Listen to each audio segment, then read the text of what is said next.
So, why don't you introduce yourself to... All right, my name is Danny Ruppe, not Danny Wimber. And I am married to John's daughter, Stephanie.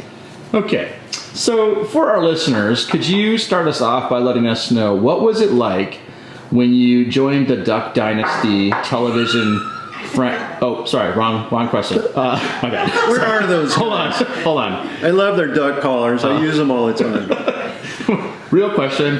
What was it like when you asked John Wimber to marry his daughter? Oh, man. Well, I remember at the time we were in love and hanging out together, and we went on the ministry trip in 1982. And at the end of the trip, I was walking back and forth in front of the hotel, and we were waiting to get on the bus. And at the time, we had already talked about getting married, Stephanie and I, and John was out there and kind of pacing back and forth. And we were all going to fly home, and he was staying there for another 4 or 5 days with John McClure and probably the Mumfords. And I walked up to him and I said, "Hey, John, when I get home, we need to have a long talk about Stephanie." And he turned and looked at me. He goes, "No, we won't. No, we won't." And I thought he was joking, because he was always joking, when you're rolling out the chairs at church and setting things up, he would always kind of push you and tease you and, "Look at you.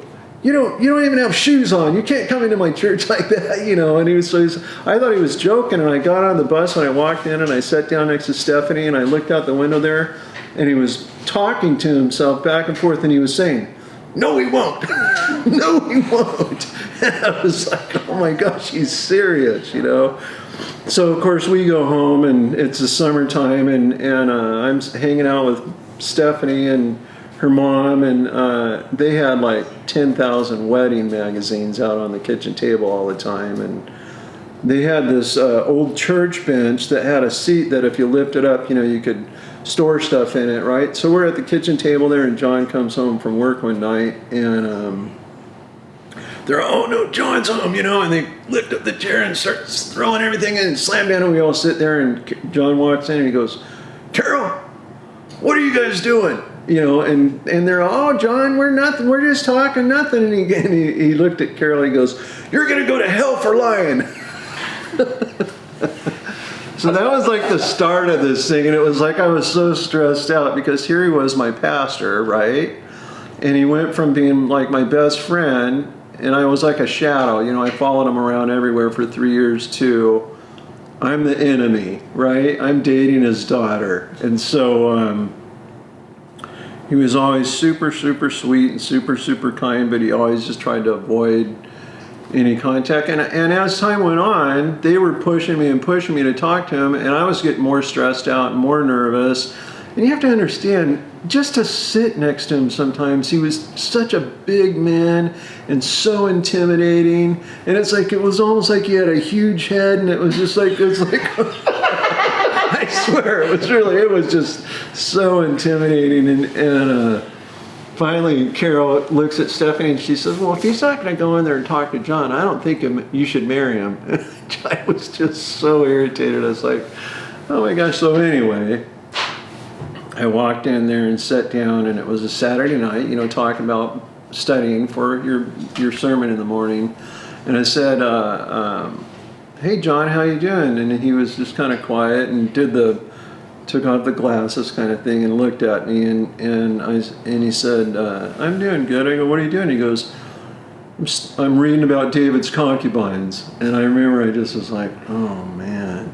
So I said to him, "Well, it's funny that you should talk about that." I go, "I was wanting to come in here and talk to you about your daughter's hand in marriage, right?" And he just kind of looked at me and just took his glasses off and just started in on me. And he was like, "What kind of ministry do you have? What kind of call of God? What are you doing in your life?" And I was like, I just started stuttering. I didn't know what to say. And I was like, "Have you checked my tithe lately? I go to work every day. I have a good job. I have furniture in my house." And it was so stressful. So I mean, he gave me the third degree. He drilled down on me really hard, and he had just done a Bible study. He was in panic mode, and I don't blame him. Knowing what I know about myself now, I'm pretty certain that he already knew that. He could read me pretty good, but I really did love Jesus, and I really did love them, and I loved the church, and I loved his daughter, and he had just taught a Bible study, and John, the way he could tell a story, it was such a great story. But he was talking about the times that you have really insignificant prayers, and how God even hears those kinds of prayers. He hears all of our prayers, and they're all so important to him. And he used an example of a time that he prayed to God and said, God, if you ever got me a saxophone again, I'd play it for your glory. And he goes, knowing in my heart that I never would, but it was just one of those insignificant prayers.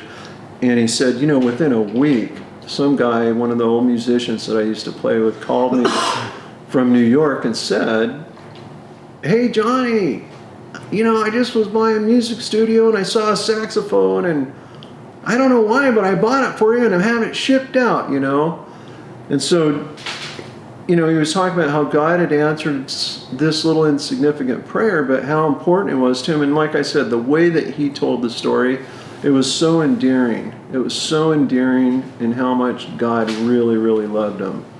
Loved everything about him, and loves us. Mm.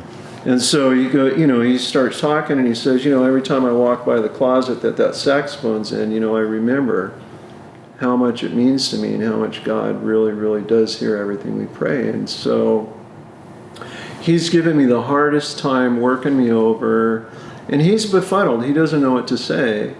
And unbeknownst to me, Stephanie and Carol are kind of back in the back room with some French doors. And they had camoed in there and snuck in, and they were listening to the whole conversation, right?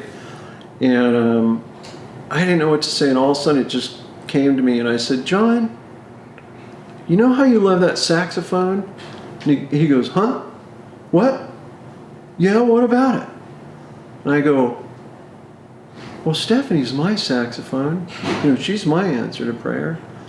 And he just put his head down, and it was like popping a big, huge airbag, and he just slumped down in the couch and he started crying, and he goes, okay, you can marry her. And then here comes Carol and Stephanie, and they're all, John, and I'm like, and Carol's running out the front door yelling, Sean, Danny and Stephanie are engaged, and we got engaged. And I think this last thing he said was, Carol, cook me some bacon and eggs.